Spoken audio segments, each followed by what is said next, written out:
Bonjour, bienvenue sur la Voix de Morgane. J'espère que vous allez bien. Je suis un peu fatiguée, mais sinon tout va bien.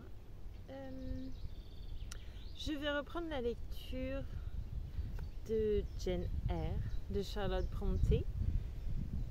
Voilà, j'espère que vous m'entendez. Il y a un petit peu de vent, ce qui n'est pas désagréable quand il fait chaud. Voilà. C'est tout ce que j'ai d'intéressant vraiment à dire. Je vous remercie pour votre écoute et je vous dis à tout à l'heure après la lecture. Merci beaucoup. Chapitre 8. 5 heures sonnèrent avant la fin de la demi-heure. Les élèves mis en liberté se rendirent au réfectoire pour le thé. Je m'aventurai alors à descendre de mon tabouret. L'obscurité était profonde. Je me retirai dans un coin et m'assis sur le parquet. Le charme qui m'avait soutenu jusqu'ici commençait à se dissiper. La réaction se produisit. Bientôt, le chagrin qui me saisit fut si accablant que je tombai prostrée, la face contre terre, et me mis à pleurer. Sans Hélène Burns, sans nul appui, livrée à moi-même, je m'abandonnai, mes larmes arrosèrent le plancher. J'avais si fermement résolu d'être sage, de bien travailler à Lowood, de m'y faire des amis, de mériter la considération, de gagner l'affection. J'avais déjà fait de sensibles progrès. Ce matin même, j'étais arrivée en tête de ma classe. Miss Miller m'avait fait de chaleureux éloges. Miss Temple avait souri d'un air approbateur. Elle m'avait promis de m'enseigner le dessin et de me faire étudier le français si je continuais à progresser de la même façon pendant 2 mois encore. J'étais bien accueillie par mes compagnes, traitée en égale par celles de mon âge, sans qu'aucune me tourmentât. Et voilà que je me trouvais de nouveau écrasée, foulée aux pieds. Pourrais-je jamais me relever ? Jamais, me disais-je, et je désirais ardemment mourir. Tandis que j'exprimais ce souhait avec des mots entrecoupés de sanglots, quelqu'un venait vers moi. Je me relevai en sursaut. De nouveau, Hélène Burns était près de moi. Je la vis s'avancer dans la longue pièce déserte, à la lueur des feux qui se consumaient. Elle m'apportait mon café et mon pain. « Allons manger quelque chose, me dit-elle. » Mais je repoussais l'un et l'autre, ayant l'impression qu'une goutte de liquide ou une miette de pain m'aurait étouffée dans l'état où je me trouvais. Hélène me considérait probablement avec surprise. Il m'était impossible présentement de calmer mon agitation, en dépit de pénibles efforts. Aussi continuai-je à pleurer tout haut. Elle s'assit par terre à côté de moi, entoura ses genoux de ses bras, y posa sa tête et demeura dans cette attitude silencieuse comme un Indien. Ce fut moi qui parlais la première. « Hélène, pourquoi restez-vous avec une petite fille que tout le monde prend pour une menteuse ?»« Tout le monde, Jane ? Mais il y a seulement 80 personnes à vous avoir entendu traiter ainsi. Le monde en contient des centaines de millions. Mais qu'ai-je à faire avec ces millions ? Les 80 que je connais me méprisent. Jane, vous vous trompez. Il n'y a probablement pas une seule personne dans cette école qui vous méprise ou vous déteste. Et il y en a beaucoup, j'en suis sûre, qui vous plaignent extrêmement. Comment peuvent-elles me plaindre après ce qu'a dit Mr. Brocklehurst ? Mr. Brocklehurst n'est pas un dieu, ni même un grand homme que l'on admire. Il n'est guère aimé ici et n'a jamais rien fait pour l'être. S'il vous avait témoigné une exceptionnelle bienveillance, vous auriez eu autour de vous des ennemis, déclarés ou secrètes. Tandis qu'ainsi, la plupart d'entre nous, si elles l'osaient, vous offriraient leur sympathie.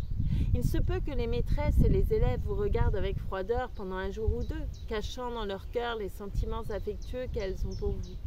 Mais avant peu, si vous continuez à bien agir, ces sentiments paraîtront d'une manière d'autant plus évidente qu'ils auront été temporairement contenus. D'ailleurs, Jane, elle s'arrêta. « Quoi donc, Hélène ?» dis-je, mettant ma main dans la sienne. Elle me frotta doucement les doigts pour les réchauffer et continua. « Quand le monde entier vous haïrait, vous tiendrait pour coupable, alors que vous auriez l'approbation de votre propre conscience ainsi que son absolution, vous ne seriez pas sans amis. Non, je sais que j'aurai bonne opinion de moi-même, mais cela ne suffit pas. Je préfère mourir plutôt que vivre si les autres ne m'aiment pas. Je ne puis pas supporter d'être seule, détestée, Hélène. Voyez-vous, pour gagner un peu d'affection vraie de vous, de Miss Temple, ou de toute autre personne que j'aime sincèrement, j'accepterais volontiers d'avoir le bras cassé, d'être bousculé par un taureau, de rester debout, derrière un cheval qui donne des ruades, de recevoir son sabot en pleine poitrine.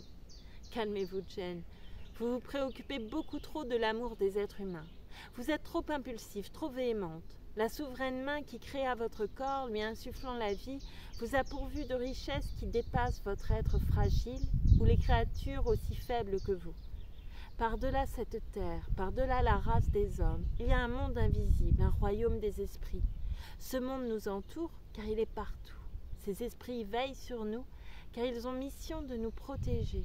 Si nous mourions dans la douleur et la honte, en butte au mépris universel, accablés de haine, mais innocents, les anges, témoins de nos tortures, reconnaîtraient notre innocence. Or je sais que vous êtes innocente, que vous ne méritez pas l'accusation que Mr. Brocklehurst a faiblement et pompeusement rapportée, d'après Mrs. Reed, car vos yeux ardents, votre front pur, révèlent un naturel sincère, et Dieu n'attend que la séparation de l'âme et du corps pour nous combler de ses récompenses en nous couronnant. Pourquoi serions-nous donc plongés dans une profonde détresse alors que la vie passe si vite et que la mort, nous n'en pouvons douter, est le commencement du bonheur, l'entrée dans la gloire? Je restais silencieuse. Hélène m'avait apaisée. Mais le calme qu'elle m'avait communiqué s'alliait à une inexprimable tristesse. Tandis qu'elle parlait, j'avais éprouvé une douloureuse impression sans pouvoir dire d'ailleurs d'où elle provenait. Et lorsque, ayant fini de m'entretenir, elle se mit à respirer plus vite et fut prise d'une petite toux sèche, j'oubliai momentanément mes propres peines pour me laisser aller à une vague inquiétude à son sujet. La tête appuyée sur l'épaule d'Hélène, j'entourai sa taille de mes bras. Elle m'attira à elle et nous restâmes ainsi en silence.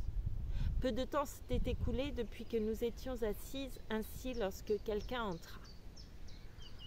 D'épais nuages, balayés du ciel par un vent naissant, avaient dégagé la lune dont les rayons pénétraient par une fenêtre voisine et nous inondaient de lumière, de même que la personne qui s'avançait et n'était autre que Miss Temple.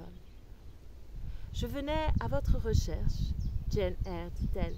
Je voudrais que vous veniez chez moi. Puisque Hélène Burns est avec vous, elle peut vous accompagner. » Après avoir traversé des corridors compliqués sous la conduite de notre directrice, il nous fallut encore monter un escalier avant d'arriver à sa chambre. Un bon feu donnait à cette pièce un aspect riant. Miss Temple dit à Hélène de s'asseoir sur un fauteuil bas, d'un côté de l'âtre, en prit elle-même un autre et m'appela auprès d'elle. « Est-ce fini ?» demanda-t-elle en me regardant. « Avez-vous calmé votre chagrin à force de pleurer ?»« J'ai bien peur de ne pouvoir jamais y arriver. »« Pourquoi ?»« Parce que j'ai été accusée injustement et que vous, mademoiselle, et tout le monde allez maintenant me croire coupable. Nous vous croirons ce que vous montrerez que vous êtes, mon enfant. Continuez à agir comme une bonne petite fille et je serai satisfaite. »« Vraiment, Miss Temple ?»« Vraiment, dit-elle, en passant son bras autour de moi. Et maintenant, dites-moi qui est cette dame que Mr. Brocklehurst a appelée votre bienfaitrice.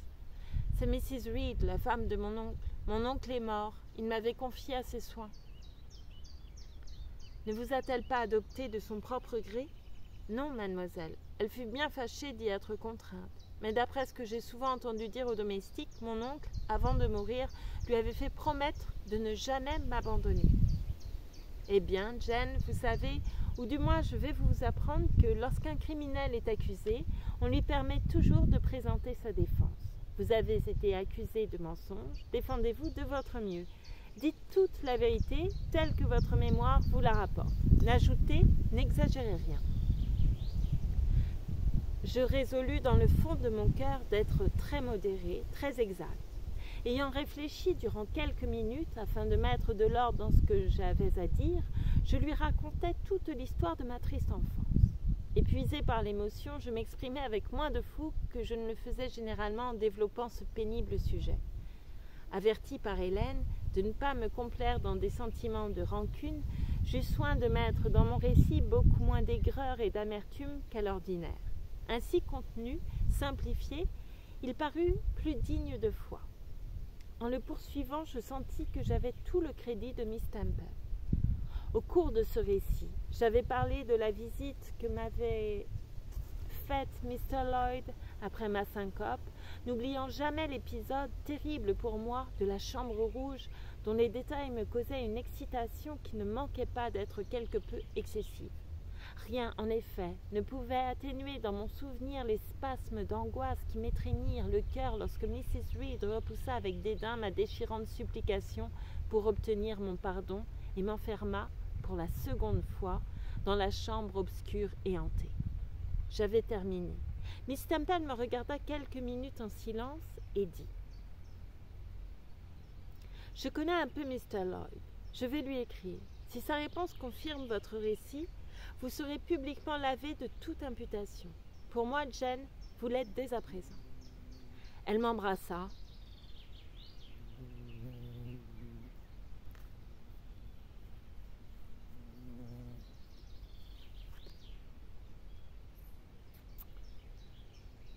La fatigue.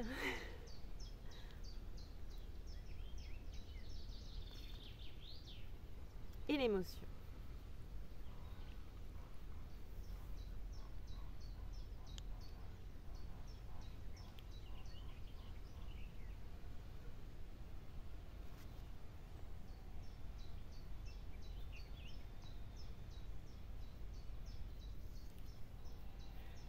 Elle m'embrassa et me garda auprès d'elle où j'étais bien heureuse de demeurer, car je trouvais un plaisir enfantin à contempler son visage, sa robe, ses quelques bijoux, son front blanc, ses masses de boucles luisantes, ses yeux noirs rayonnants. Puis elle s'adressa à Hélène Burns. « Comment allez-vous ce soir, Hélène? Comment allez-vous ce soir, Hélène? Avez-vous beaucoup toussé aujourd'hui? » »« Pas tout à fait autant, je crois, mademoiselle. Et cette douleur dans la poitrine? » Elle a un peu diminué. Miss Temple se leva, lui prit la main, lui tâta le pouls et revint ensuite s'asseoir dans son fauteuil. Je l'entendis soupirer tout bas. Elle resta pensive quelques instants, puis, se ressaisissant, dit gaiement « Mais vous êtes toutes deux mes invitées ce soir. Il faut que je vous traite comme telle. » Elle sonna. « Barbara, dit-elle à la servante qui parut, je n'ai pas encore pris le thé, apportez le plateau avec des tasses pour ces deux demoiselles. » Barbara apporta le plateau sans tarder. Que les tasses de porcelaine et la théière brillante posées sur la petite table ronde près du feu me paraissaient jolies. Que la vapeur du thé était parfumée et que le pain grillé sentait bon. À ma grande consternation, cependant, car je commençais à avoir très faim, je vis qu'il y en avait très peu. Miss Temple s'en aperçut, elle aussi. « Barbara, dit-elle, pouvez-vous nous apporter un peu plus de pain et de beurre? Il n'y en a pas assez pour 3 personnes. » Barbara sortit et revint bientôt disant « Mademoiselle, Mrs. Harden dit qu'elle a servi la quantité habituelle. » Mrs. Harden, il faut le faire observer, était la gouvernante, une femme qui convenait parfaitement à Mr. Brocklehurst avec à la fois un aspect rigide comme les baleines d'un corset, un cœur dur comme le fer.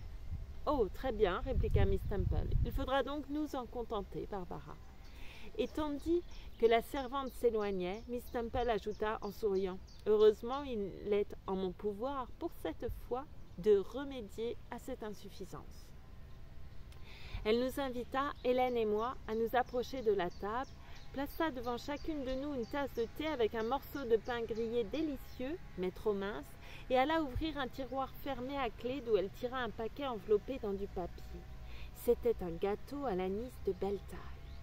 « J'avais l'intention de vous donner à chacune un morceau de ce gâteau pour l'emporter avec vous, dit-elle, mais il y a si peu de pain grillé qu'il vous faut le manger maintenant. » Elle se mit alors à en couper des tranches d'une main généreuse.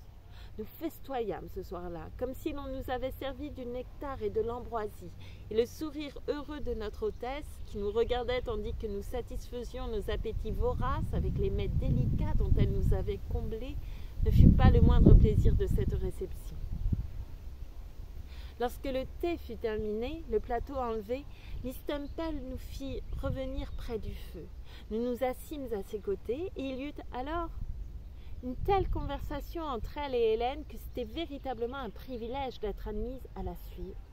Miss Temple avait toujours une certaine sérénité dans l'expression de son visage, quelque chose de noble dans son maintien, de raffiné dans son langage, qui la préservait d'une ardeur, d'une impatience, d'un empressement excessif, quelque chose qui tempérait d'un respect dont on sentait l'emprise, le plaisir de ceux qui la regardaient, l'écoutaient. C'est ce que j'éprouvais en cet instant. Quant à Hélène Burns, elle m'émerveilla. Le délicieux repas, le feu éclatant, la présence, la bonté de sa chère maîtresse, ou peut-être plus que tout cela, un je ne sais quoi de son prodigieux esprit, avait stimulé toutes ses facultés. Elles s'éveillèrent, s'embrasèrent, et tout d'abord animèrent de leur chaleur ses joues, toujours pâles et exsangues jusqu'à cet instant, puis brillèrent dans le doux éclat de ses yeux devenus soudain d'une plus extraordinaire beauté que ceux de Miss Temple. Ce n'était pas l'admirable couleur, les longs cils, les sourcils finement dessinés qui faisaient la beauté de ses yeux, mais leur expression, leur mouvement, leur rayonnement. L'âme d'Hélène était sur ses lèvres, ses paroles coulaient de je ne sais quelle source. Une enfant de 14 ans possède-t-elle un cœur assez vaste, assez puissant pour contenir le flux débordant de la pure, parfaite et ardente éloquence? Tel était ce qui caractérisait la conversation d'Hélène en cette soirée, mémorable pour moi. Son esprit semblait se hâter de vivre, en de courts instants, avec une intensité qui suffirait à animer la longue vie de beaucoup d'autres. Elles s'entretinrent de choses dont je n'avais jamais entendu parler, des peuples anciens, des siècles passés, de contrées lointaines, des secrets de la nature, découverts ou devinés. Elles parlèrent de livres. Combien elles en avaient lu, quel trésor de connaissances elles possédaient. Les noms, les auteurs français leur semblaient très familiers. Mais mon étonnement fut à son comble lorsque Miss Temple demanda à Hélène si elle trouvait parfois un instant pour se remémorer le latin que son père lui avait enseigné. Elle prit alors un livre sur un rayon et lui dit de lire et traduire une page de Virgile. Hélène obéit. À chaque ligne, mon admiration croissait. À peine avait-elle terminé que la cloche sonna l'heure du coucher. Il fallait partir sans délai. Miss Temple nous prit dans ses bras et nous dit en nous attirant sur son cœur « Dieu vous bénisse, mes enfants ».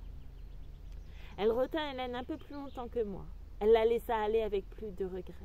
Ce fut Hélène que ses yeux suivirent jusqu'à la porte. Ce fut pour elle que, une seconde fois, elle eut un soupir chargé de tristesse. Ce fut pour Hélène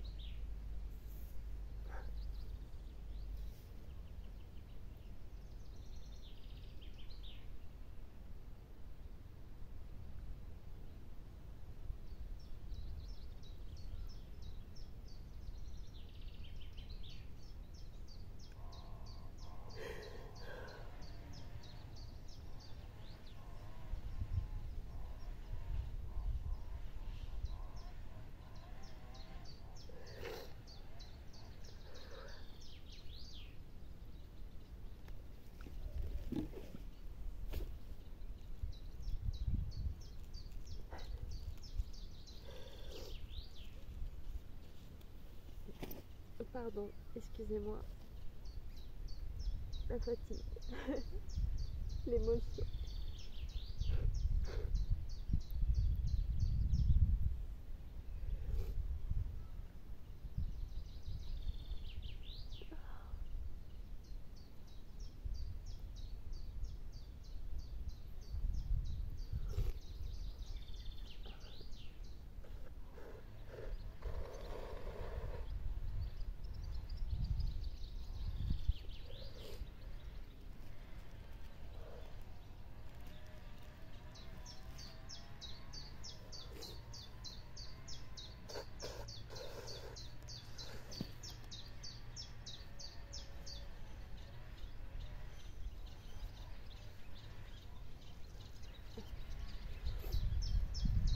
Pardon.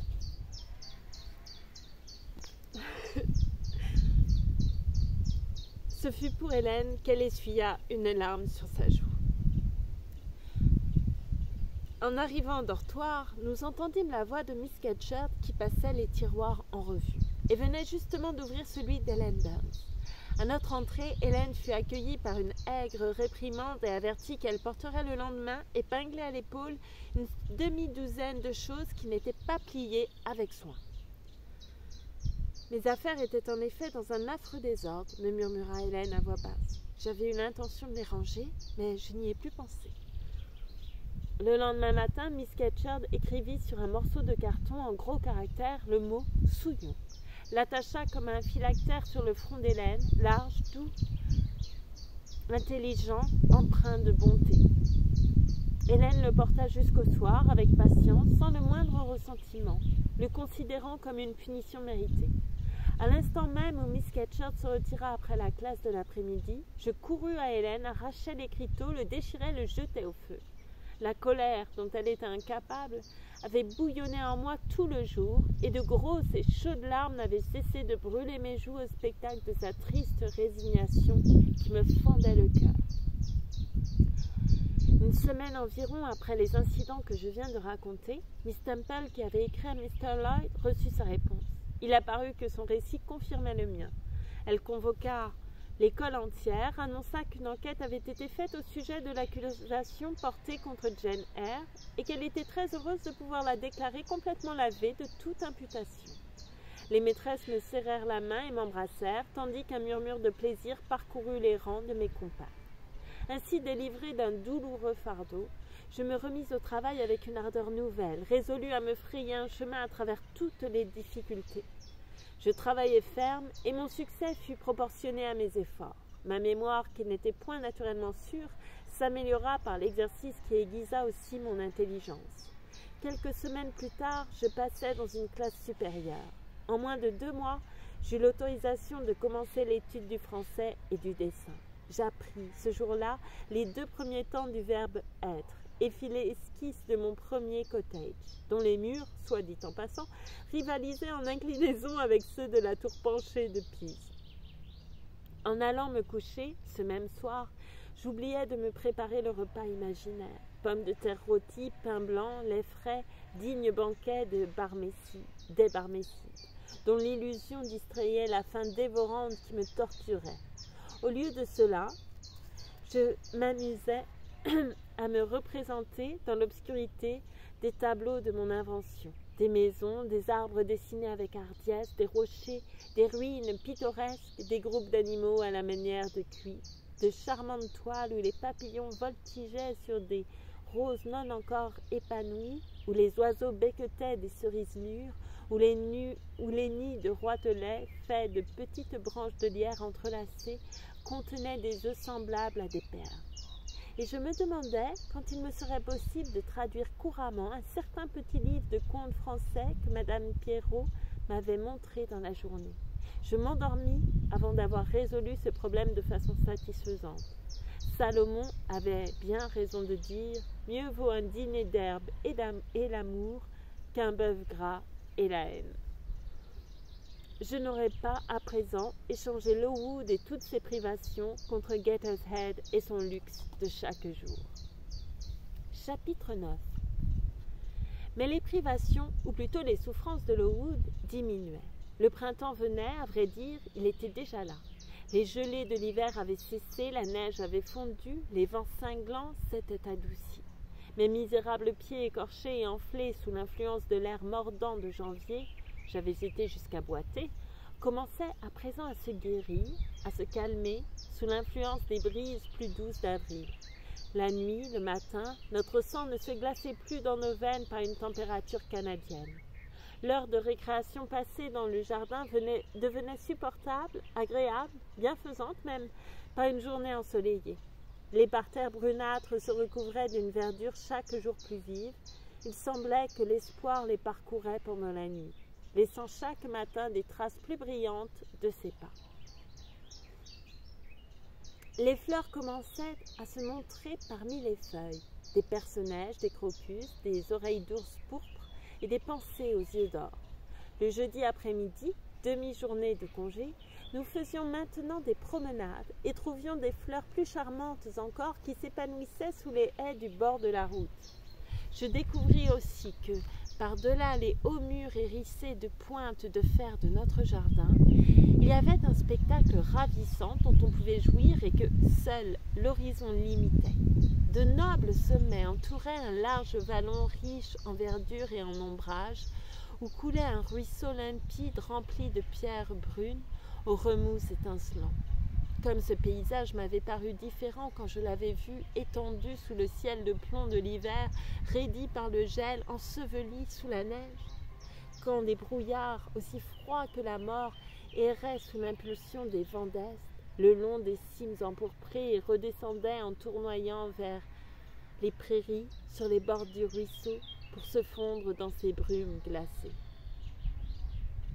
Ce ruisseau lui-même était alors un torrent trouble, impétueux, qui divisait le bois en deux parties et remplissait l'air de ses furieux mugissements, souvent renforcés par une pluie violente ou des tourbillons de grêle.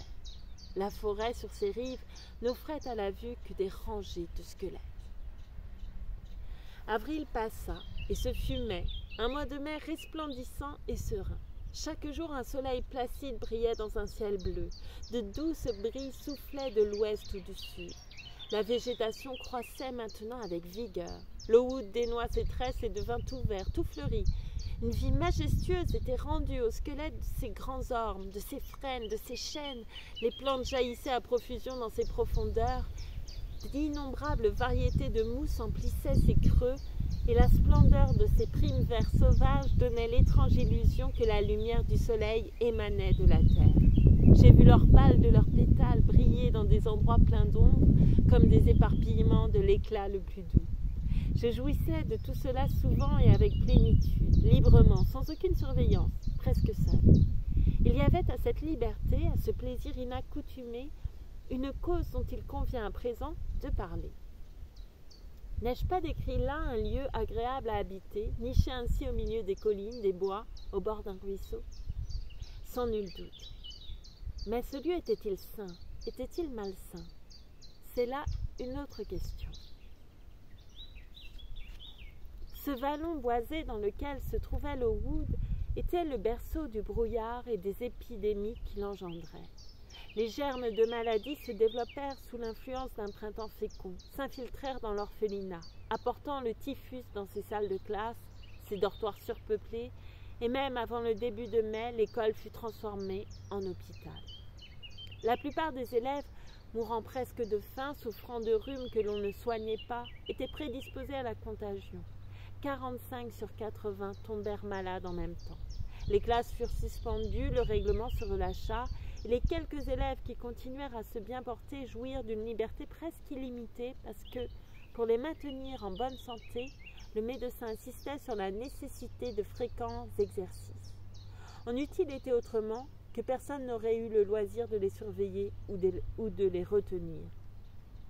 Toute la sollicitude de Miss Temple allait être malade. Elle vivait dans l'infirmerie qu'elle ne quittait jamais, sauf pour prendre quelques heures de repos pendant la nuit.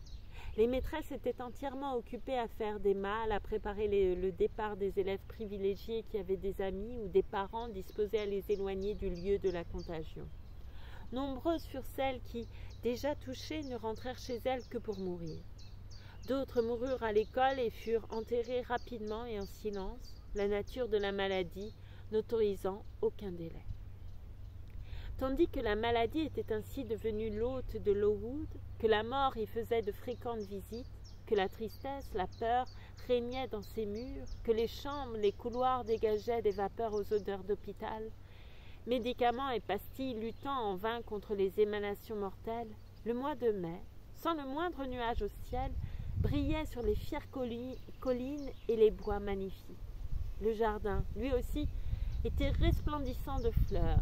Les roses trémières avaient atteint la hauteur des arbres. Les lys s'étaient ouverts, les tulipes et les roses venaient de s'épanouir, les bordures des parterres s'égayaient de gazons d'Espagne roses et de marguerites doubles cramoisies. Les églantiers odorants répandaient, matin et soir, leur parfum de pommes et d'épices. Mais tous ces trésors embaumés n'étaient rien pour la plupart des hôtes de Lowood, si ce n'est pour fournir de temps en temps une poignée de verdure et de fleurs destinées à un cercueil. Quant à moi, et à toutes celles qui restèrent en bonne santé. Nous jouissions pleinement des beautés du paysage et de la saison. On nous laissait vagabonder dans le bois comme des bohémiens du matin au soir. Nous faisions ce que nous voulions, nous allions où bon nous semblait. Nous vivions mieux aussi. Mr. Brocklehurst et sa famille ne venaient plus jamais à Lowood à présent. Les comptes n'étaient plus examinés d'aussi près, la revêche gouvernante était partie par peur de la contagion. Celle qui la remplaçait, une ancienne surveillante du dispensaire de Lawton, peu habituée aux usages de sa nouvelle résidence, nous distribuait la nourriture d'une main relativement plus généreuse. Il y avait d'ailleurs moins de monde à nourrir. Les malades mangeaient peu, au petit déjeuner nos bols étaient mieux remplis. Lorsque le temps manquait pour préparer un véritable repas, ce qui arrivait souvent, elle nous donnait un gros morceau de pâté froid ou une épaisse tranche de pain et de fromage que nous emportions avec nous dans le bois. Là, chacune choisissait l'endroit qui lui convenait le mieux et déjeunait somptueusement. Au milieu du ruisseau émergeait une pierre blanche, large, polie, dont j'avais fait mon siège favori, à laquelle on ne pouvait accéder qu'en marchant dans l'eau, exploit que j'accomplissais pieds nus. Cette pierre était juste assez large pour m'y installer aisément avec une autre élève que j'avais alors choisie pour camarade et qui s'appelait Marianne Wilson, un petit personnage fin, observateur, dont la société me plaisait parce qu'elle était à la fois spirituelle et originale et savait me mettre à l'aise. De quelques années mon aînée, elle connaissait le monde mieux que moi, pouvait me dire beaucoup de choses intéressantes, satisfaisant ainsi ma curiosité.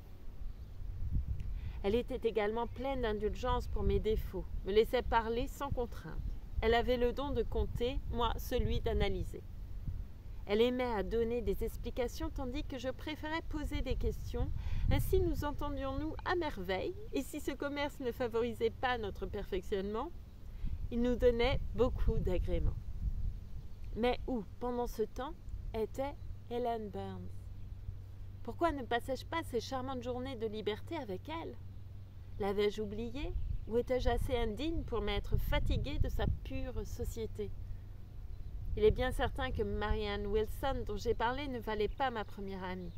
Elle ne savait raconter que des histoires amusantes, échanger avec moi de pittoresques et piquants bavardages auxquels il me plaisait de me laisser aller, tandis que, pour dire la vérité à son sujet, Hélène avait le pouvoir de donner, à ceux qui jouissaient du privilège de sa conversation, le goût de choses infiniment plus nobles.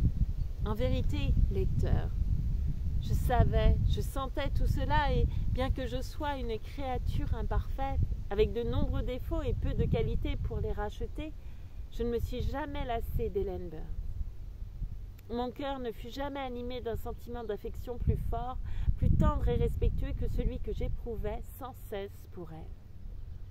Comment eût-il pu en être autrement, alors qu'en tout temps, en toutes circonstances, Hélène m'avait manifesté une douce et fidèle amitié qui n'avait jamais été gâtée par la mauvaise humeur ni troublée par un accès de colère.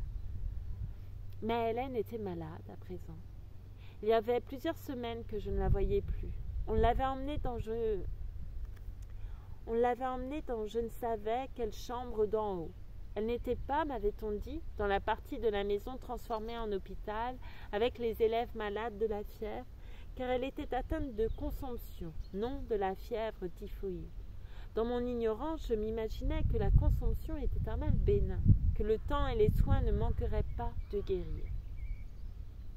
Je fus confirmée dans cette idée en la voyant descendre une ou deux fois par de chauds après-midi ensoleillés pour aller au jardin avec Miss Temple. Dans aucune de ces occasions, je n'eus la permission d'aller lui parler. Je ne la voyais qu'à travers la fenêtre de la salle de classe, assez vaguement d'ailleurs, car elle était dans la véranda, tout emmitouflée et assise assez loin. Un soir, au début de juin, j'étais restée très tard dans le bois avec Marianne. Nous nous étions, comme d'habitude, séparés des autres et nous avions vagabondé au loin, si loin que nous nous étions égarés. Il nous avait fallu demander notre chemin dans une maisonnette isolée où vivaient un homme et une femme, gardiens d'un troupeau de porcs à demi sauvages qui se nourrissaient des faînes de la forêt. Nous reconnûmes le poney. À notre retour, la lune était déjà levée. À la porte du jardin, nous reconnûmes le poney du médecin. Marianne me fit remarquer qu'il devait y avoir quelqu'un de bien malade pour que l'on eût fait venir Mr. Bates à cette heure tardive. Elle rentra dans la maison, tandis que je restais encore quelques minutes pour planter dans mon parterre une poignée de racines que j'avais arrachées dans le bois, craignant qu'elles fussent flétries si je les laissais là jusqu'au lendemain matin. Cela fait, je m'attardai encore un moment. Les fleurs exhalaient un parfum si pénétrant alors que tombait la rosée. La soirée était si agréable, douce et sereine. L'horizon, encore embrasé au couchant, promettait à coup sûr une aussi belle journée pour le lendemain. La lune montait au ciel avec tant de majesté dans l'Orient solennel. J'observais tout cela, j'en jouissais comme une enfant peut en jouir, parce que je me mis à penser comme je ne l'avais encore jamais fait. Quelle tristesse d'être étendue à cette heure sur un lit de malade, en danger de mort. Ce monde est agréable. Ce serait affreux d'en être rappelé pour aller qui sait où. Alors mon intelligence fit pour la première fois un ardent effort pour comprendre ce qui lui avait été inculqué sur le ciel et l'enfer. Pour la première fois, elle recula déconcertée, regarda de chaque côté, en arrière, en avant, et vit tout alentour un insondable abîme. Elle n'avait conscience que d'un point tangible, le présent. Tout le reste n'était qu'un nuage informe, un gouffre béant, et elle frémissait à la pensée qu'elle pourrait chanceler et tomber dans ce chaos. Tandis que je méditais ainsi sur cette idée nouvelle, j'entendis la porte d'entrée s'ouvrir.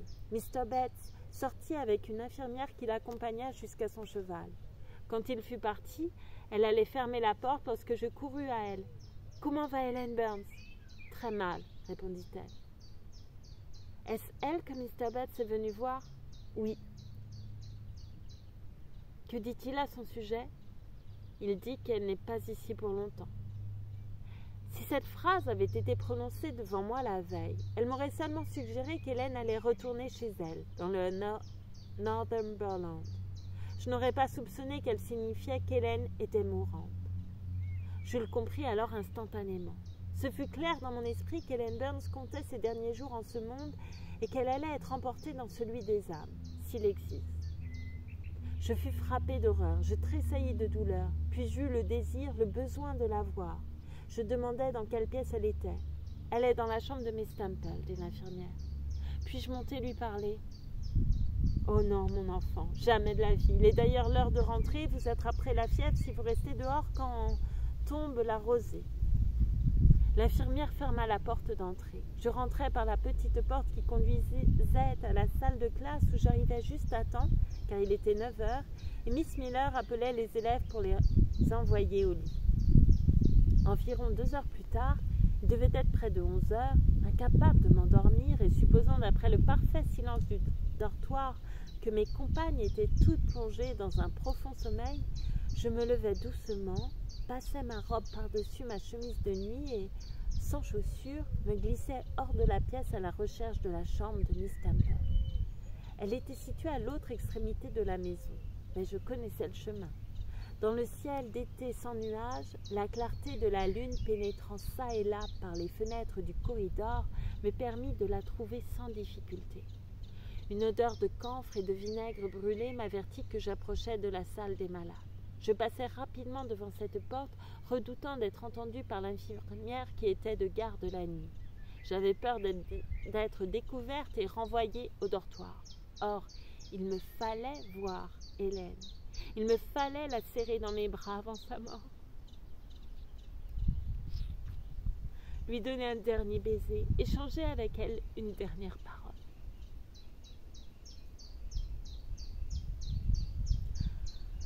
Après avoir descendu un escalier, traversé une partie de la maison à l'étage inférieur, réussi à ouvrir et à fermer 2 portes sans bruit, j'atteignis un autre escalier que je gravis, pour me trouver enfin en face de la chambre de Miss Temple.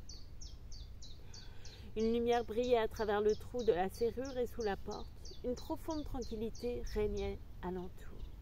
M'étant approchée, je trouvai la porte légèrement entr'ouverte, sans doute pour laisser pénétrer un peu d'air frais dans l'atmosphère confinée où sévissait la maladie. Incapable d'hésitation, mue par une irrésistible impatience, l'âme et les sens frémissant de poignantes angoisses, je poussai la porte et regardai à l'intérieur. Mes yeux cherchaient Hélène, appréhendant de trouver la mort. Près du lit de Miss Temple et à demi recouvert par ses rideaux blancs, Il y avait un petit lit où je vis la forme d'un corps sous les couvertures. La figure était cachée par les rideaux. L'infirmière à laquelle j'avais parlé dans le jardin était endormie dans un fauteuil. Une chandelle, qui avait besoin d'être mouchée, brûlait faiblement sur la table. Miss Temple n'était pas là. J'appris plus tard qu'elle avait été appelée dans la salle des typhiques auprès d'une malade qui délirait. Je m'avançai, puis m'arrêtai au bord du petit lit, la main posée sur le rideau que je n'osais soulever avant de parler. J'hésitais encore, redoutant de voir un cadavre. « Hélène, murmurai-je doucement, êtes-vous éveillée ?» Elle remua, repoussa le rideau.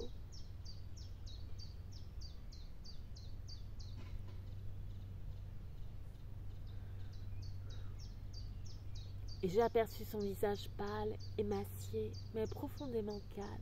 Elle paraissait si peu changée que mes craintes se dissipèrent aussitôt. « Est-ce possible que ce soit vous, Jane ?» demanda-t-elle de sa voix douce. « Oh, pensai-je, elle ne va pas mourir, on se trompe, sinon sa voix et son regard ne seraient pas si calmes. » Je me penchai sur son lit pour l'embrasser. Son front était froid, sa joue, ses mains, ses poignets amaigris étaient froids aussi, mais elle souriait comme autrefois. « Pourquoi êtes-vous venue ici, Jane ? Il est plus de 11 heures, j'ai entendu sonner l'horloge, il y a quelques minutes. » « Je suis venue vous voir, Hélène. J'ai appris que vous étiez bien malade et je n'ai pu m'endormir avant de vous avoir parlé. » « Alors vous êtes venue me dire adieu ? Je crois que vous arrivez juste à temps. Allez-vous quelque part, Hélène ? Allez-vous chez vous ? »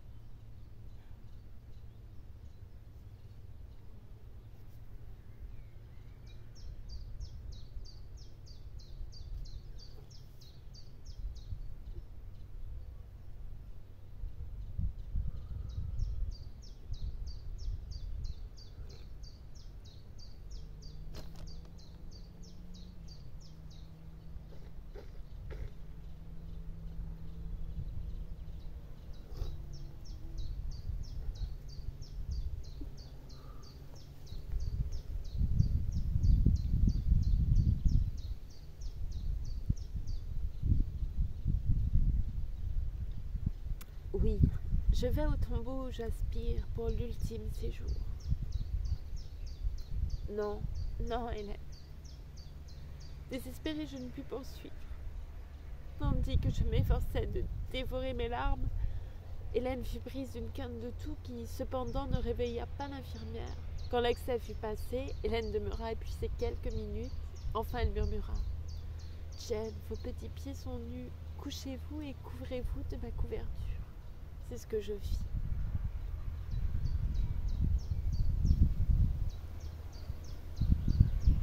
Elle passa son bras autour de moi et je me blottis tout contre elle.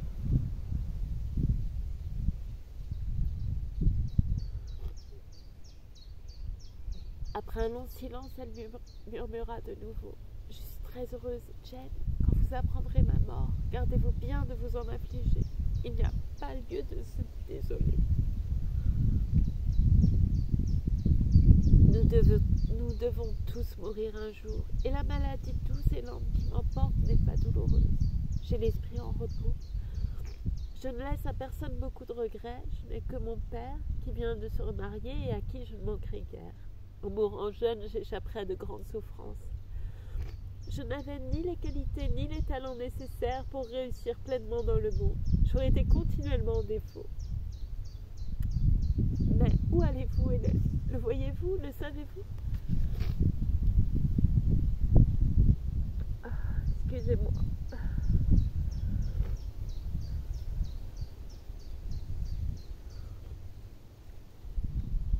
Je crois, j'ai la foi, je vais à Dieu. Bonjour.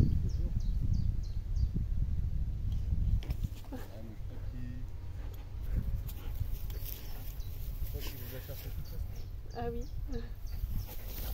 Ça y est. Bonne promenade.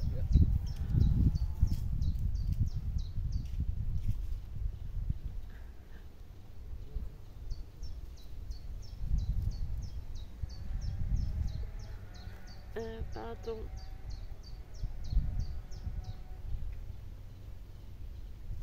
Je vais à Dieu.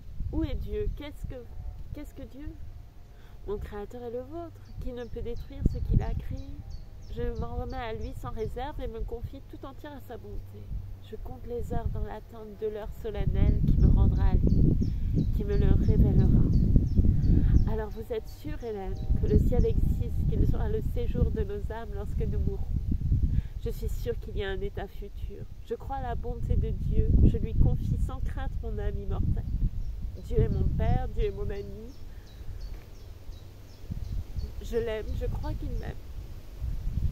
Vous reverrez, je l'aime quand je mourrai.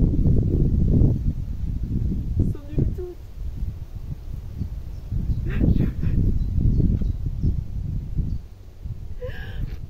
Pardon, ça va être compliqué. Oh.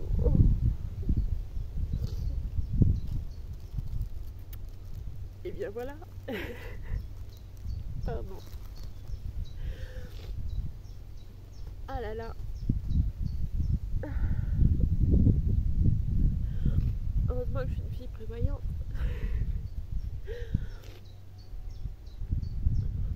Sans nul doute, ma chère Jane, vous viendrez, vous serez reçue par le même Père Tout-Puissant dans cette partie des bienheureux. J'interrogeais encore, mais cette fois en pensée seulement. Où est cette patrie? Existe-t-elle? Je serrai Hélène encore plus étroitement dans mes bras.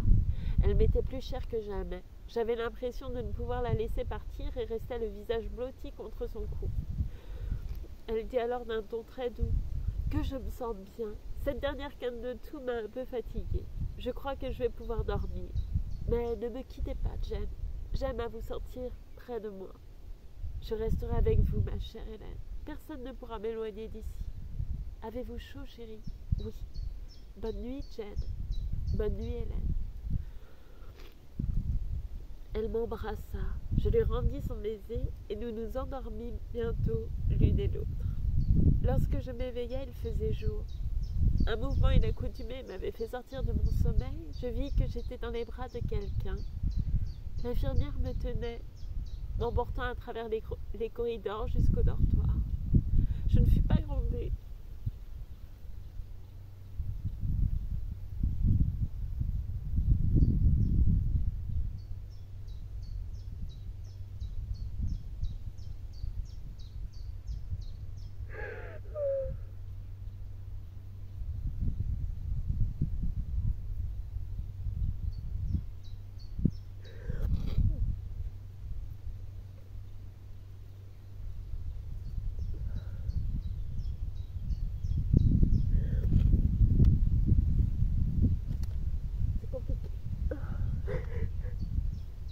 Pardon. Je ne fus pas grondée pour avoir quitté mon lit. On avait bien autre chose à penser. Mes nombreuses questions demeurèrent sans réponse. Mais 1 ou 2 jours plus tard, j'appris que Miss Temple, en revenant dans sa chambre à l'aube, m'avait trouvée couchée dans le petit lit, le visage contre l'épaule d'Hélène Burns, les bras autour de son cou. J'étais endormie et Hélène était morte. Sa tombe est dans le cimetière de Brocklebridge. Pendant 15 ans, elle ne fut recouverte que d'un gazon. À présent, une dalle de marbre gris, où son nom est gravé avec le mot « Resurga » en marque l'endroit. Pardon, j'ai oublié mon latin. Et bien voilà, c'était une lecture parfaite.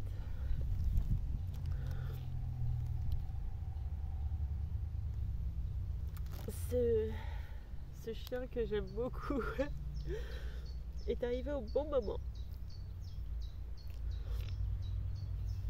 pour me...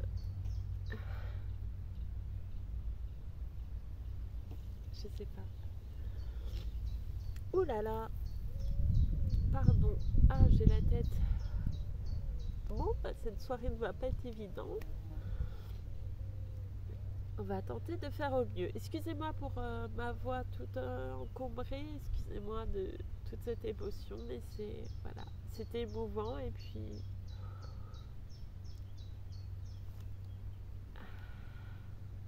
Bon, vous commencez à savoir comment je suis, je crois. J'ai pas besoin de vous expliquer. Ah là là, très bien.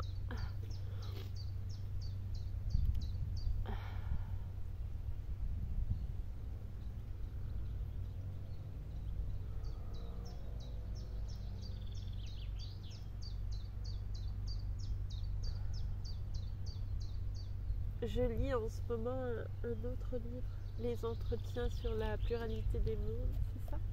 Oui, de Fontenelle. Et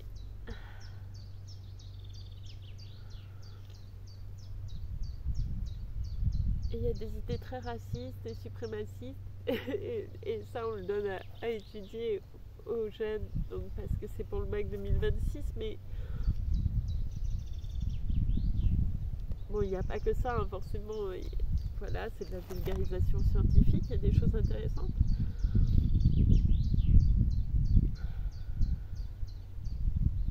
Mais quand même,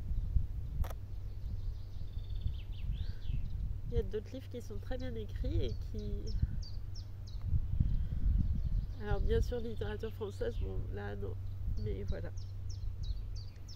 En tout cas, je préfère cette lecture. C'est tout ce que j'avais à dire. C'est pas facile la vie des jeunes personnes. Aujourd'hui encore, l'autre jour, j'ai croisé une jeune fille. J'étais incapable de lui donner un âge. Est-ce qu'il n'y a que moi qui ne sais pas donner d'âge aux gens? Et j'étais incapable de savoir si elle avait 13 ans ou 20 ans. Voilà. Elle était bouleversée.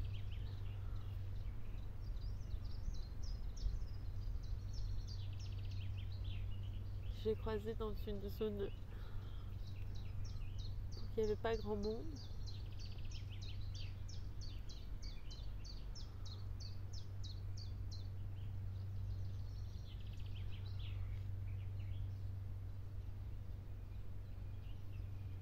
Je sais pas pourquoi je vous dis ça, parce que j'ai pensé à elle un instant, à un moment dans la lecture.